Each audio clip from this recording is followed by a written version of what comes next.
Dans cette vidéo, nous allons voir comment traduire un thème via les fichiers PHP. Donc vous vous souvenez peut-être que WordPress fonctionne en assemblant différents fichiers qui, une fois réunis, donnent l'apparence du site. Eh bien, ce sont ces fichiers PHP que nous allons utiliser pour traduire les termes anglais en français. Je vais vous montrer tout ça en vidéo, mais avant cela, une petite précaution. Veillez à bien garder sous la main l'ensemble de vos fichiers originaux, les fichiers originaux de votre thème, dans le fichier zip que vous avez par exemple. De cette manière, si une modification que vous apportez à un fichier PHP fait planter votre installation de WordPress, il vous suffira de remplacer le fichier modifié par le fichier original, et tout rentrera dans l'ordre très rapidement. La première chose à savoir, c'est où accéder à vos fichiers PHP. Vous pouvez premièrement le faire grâce à l'onglet Apparence et à l'éditeur que vous trouverez dans cet onglet. Donc ici, vous pouvez voir l'ensemble de vos fichiers PHP et il vous suffit de cliquer dessus pour y accéder. Si vous voulez réaliser une modification dans ces fichiers, vous l'apportez tout simplement ici et vous cliquez sur Mettre à jour le fichier. La deuxième manière d'accéder aux fichiers PHP, c'est par le FTP. Donc je vais me rendre dans les fichiers de mon thème.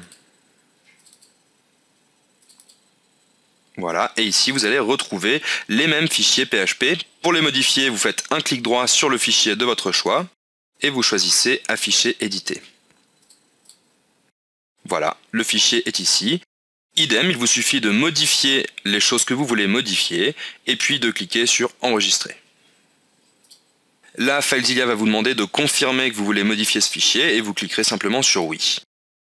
Maintenant que nous avons vu ceci, nous allons voir autre chose, à savoir à quoi correspond chaque fichier. Parce que vous pouvez le voir ici, qu'il y en a un petit paquet, et donc c'est important de savoir exactement à quoi correspond chacun d'entre eux. Pour bien le comprendre, il faut se souvenir que WordPress assemble différents types de fichiers pour créer une page. Donc là, on voit qu'on a le header.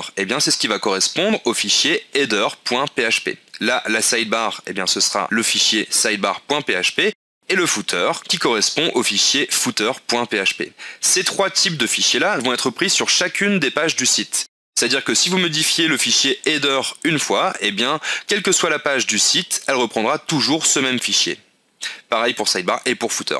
En revanche, l'index va changer en fonction du type de page. Par exemple, votre page d'accueil va correspondre au fichier index.php. Une page d'archive va correspondre au fichier archive.php. Une page de contact, par exemple, s'il y a un template spécial pour les pages de contact, va probablement correspondre à contact.php, si votre thème en possède une, bien évidemment. Je vais tout de suite vous montrer quelques exemples de ces différents types de pages. Nous voici pour commencer sur la page d'index, donc c'est la page d'accueil du blog. Et vous pouvez voir que donc elle correspond à une mise en forme traditionnelle de type blog, avec les articles et leurs résumés sur l'ensemble de la page. Maintenant, si je me rends sur une page de type page, cela va correspondre à un type différent de fichier PHP. Ici, il s'agira du fichier, alors je vais regarder directement dans le PHP pour le trouver. Il s'agira du template, a priori, qui s'appelle page. Maintenant, si je veux aller sur un article, donc je vais retourner sur la page d'accueil, là, c'est au fichier single.php que cela va correspondre. Et il y a encore différents types de fichiers. Leur nombre varie en fonction de votre thème et des fonctionnalités qu'il présente. Donc par exemple, sur celui-ci, Socket, il y en a beaucoup. Je vais vous le montrer. Vous voyez qu'il y a différents types, surtout de templates. Voilà, vous voyez, il y a beaucoup de templates. Il n'y en aura pas forcément autant dans votre thème. Mais bref, donc ça c'est pour vous expliquer à quoi correspondent les différents types de fichiers et lesquels restent toujours les mêmes. Un autre type de fichier PHP, c'est celui qui concerne les commentaires.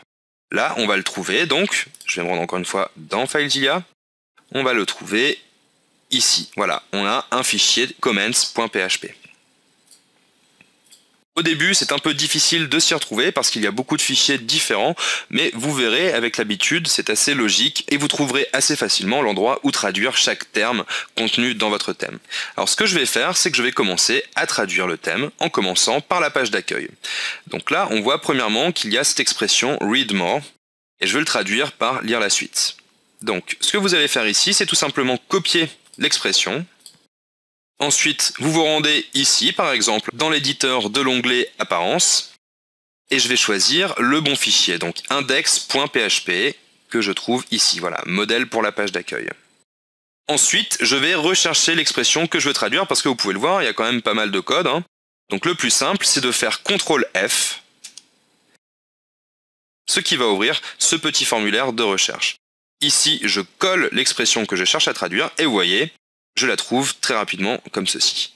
Donc là, à la place de Read More, je vais mettre Lire la suite. Ensuite, je clique sur Mettre à jour le fichier. Et maintenant, j'actualise la page pour voir si ça a bien été traduit. Et effectivement, maintenant, on a Lire la suite. Vous pouvez faire exactement la même chose via le FTP. Alors, je vais maintenant me rendre sur un article seul, ce qui correspond au fichier single.php. Et vous pouvez voir ici que j'ai cette petite expression posted by avec le nom de l'auteur. Alors, je vais traduire ça. Et pour l'exemple, je vais le faire directement via FileZilla. J'ai donc copié l'expression à traduire et je cherche le fichier single.php. Je clique sur Afficher, éditer. Ensuite, ici aussi, je fais CTRL F pour ouvrir ce formulaire de recherche et je colle l'expression que je veux traduire. Je clique sur Suivant et voilà, je la trouve ici. Donc ici, je veux mettre Posté par plutôt que Posted by. Alors ici, vous allez voir que l'accent va poser un problème, mais je vais le faire pour l'exemple. Donc je sauvegarde, je clique sur Enregistrer ou je fais CTRL S. Je peux donc soit couper la fenêtre, soit la réduire, et vous allez voir ce message qui s'affiche ici. Je clique simplement sur Oui. Voilà. Je retourne sur le site et j'actualise. Comme je l'avais dit, ça pose un problème au niveau de l'accent qui n'est pas pris en compte. Pour régler ce problème qui est lié aux caractères spéciaux, il faut utiliser du code HTML à la place de la lettre accentuée. Donc je vous ai mis ici un lien vers une page qui vous donnera accès aux différents codes HTML de ces différents caractères spéciaux. Donc c'est cette barre-ci, c'est de ce côté-ci qu'il faudra aller récupérer le code. Et là, je vais rechercher le E accent aigu en minuscule qui se trouve ici. Voilà. Je le copie. Ensuite, je vais rouvrir le fichier en question et à la place du « et », je vais coller ce code HTML. Maintenant, je fais CTRL S pour enregistrer, je coupe le fichier, je confirme la modification et vous allez voir lorsque j'actualise la page, voilà, on voit bien maintenant posté par et non plus post avec un point d'interrogation à la place du caractère spécial. Donc vous allez devoir utiliser ce code HTML à chaque fois que vous voulez intégrer un caractère spécial dans vos traductions. Continuons. Je vais maintenant traduire cette partie qui correspond aux commentaires. Donc je me rends dans l'éditeur, je choisis le fichier comments.php et là je vais rechercher les expressions à traduire. Donc ici je ne peux pas faire de copier, donc je vais le marquer ici directement, voilà, en respectant la casse, c'est-à-dire les majuscules. Et là, je vais traduire leave a reply par laisser un commentaire. On voit à côté qu'on a la possibilité de répondre à un commentaire. Et je vais tout simplement ici le traduire par répondre. Répondre à. En revanche, il faut que j'aille chercher les caractères spéciaux. Donc, premièrement, le E accent aigu. Voilà. Je le colle ici. Alors, voilà. Et le A, accent grave, que je trouve donc ici. Voilà. Et donc, bon, et encore une fois, voilà. Maintenant, je clique sur Mettre à jour le fichier. Et vous allez voir, on a maintenant laissé un commentaire à la place de Leave a reply. Je vais aussi traduire Logged in as, donc connecté en tant que. Je le trouve ici. Donc connect en tant que, je reprends le caractère spécial pour l'accent aigu, voilà.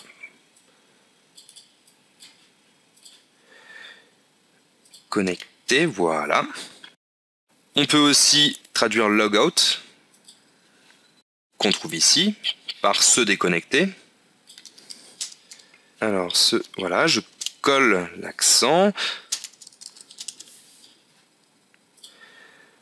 On a aussi l'attribut, hein. Vous voyez le texte qui s'affiche quand on a la souris qui passe au-dessus du texte. Je vais le traduire aussi. Donc je vais reprendre ici se déconnecter, hein, tout simplement. Enfin, vous voyez qu'on a submit comment, et je vais aussi le traduire par envoyer. Donc là, je ne peux pas non plus copier. Je ne peux pas non plus copier le terme.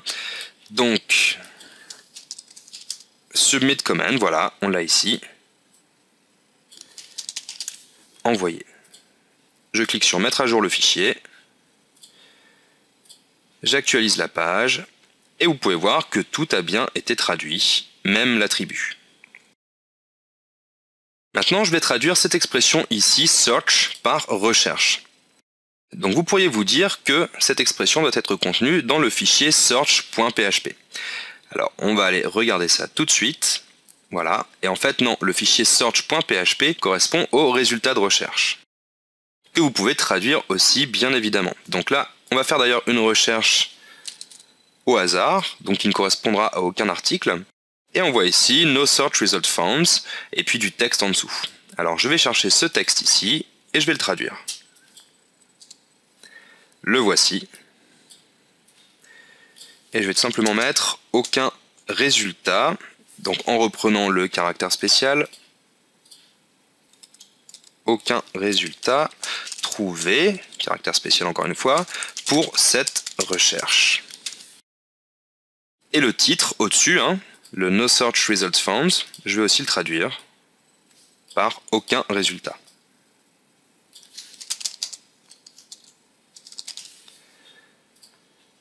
Je mets à jour le fichier. Et voilà. Maintenant, voyons où se trouve donc ce terme search. Eh bien, comme vous vous en souvenez, alors on va retourner sur la page d'accueil. Comme vous vous en souvenez, ce fichier ici, eh bien, c'est le header. Et donc, ce petit formulaire de recherche va se trouver dans le fichier header. Allons voir ceci tout de suite. Voilà, l'entête. Et je vais chercher ici le terme search. Je clique sur précédent, voilà, pour remonter la page. Alors, nous y voici. Cela va correspondre à ce terme ici, donc le terme en face de value. Je le traduis par recherche. Et maintenant, je mets à jour le fichier. J'actualise la page. Et vous voyez, on a bien ici recherche. Voilà pour ces quelques exemples qui vous montrent comment effectuer la traduction de votre thème directement via les fichiers PHP. Alors c'est sûr, c'est un petit peu plus fastidieux que de le faire directement avec un logiciel comme Poedit grâce à un fichier .po, car ici il faut rechercher chaque terme dans chacun des fichiers PHP, ils ne sont pas tous rassemblés dans ce fichier .po. Mais vous verrez, ce n'est pas très compliqué. À partir du moment où vous utilisez bien les caractères spéciaux et que vous ne modifiez pas d'autres lignes de code dans les fichiers PHP, tout devrait bien se passer. Je vais vous montrer un exemple d'ailleurs pour finir, un exemple d'erreur engendrée suite à une modification un peu hasardeuse d'un fichier PHP. Donc on va reprendre par exemple les commentaires. Je vais rechercher laisser un commentaire, voilà. Et imaginons par exemple que j'enlève cette virgule. Par inattention, je clique sur mettre à jour le fichier. Maintenant, vous allez voir que quand je vais me retrouver sur une page d'un article, j'aurai cette ligne de code ici. Donc, que faire dans ce cas-là? C'est très simple. Vous ouvrez FileZilla, vous choisissez le fichier en question. Ici se trouve l'original. Et vous l'envoyez vers votre serveur. Voilà, de cette manière, il sera remplacé. Alors, bien évidemment, vous aurez aussi perdu la traduction entre deux. Mais il vous suffira de la refaire, ou alors de corriger directement dans le fichier ici, si jamais vous savez d'où vient l'erreur. Donc c'est d'ailleurs ce que je vais faire ici. Je vais juste rajouter, voilà, une apostrophe. Et je vais mettre à jour le fichier. Vu qu'il est resté ouvert, les modifications vont être reprises. Voilà, je n'ai plus qu'à actualiser. Et voilà, tout a été retraduit. C'est tout pour cette vidéo. Je vous dis à très bientôt pour la suite.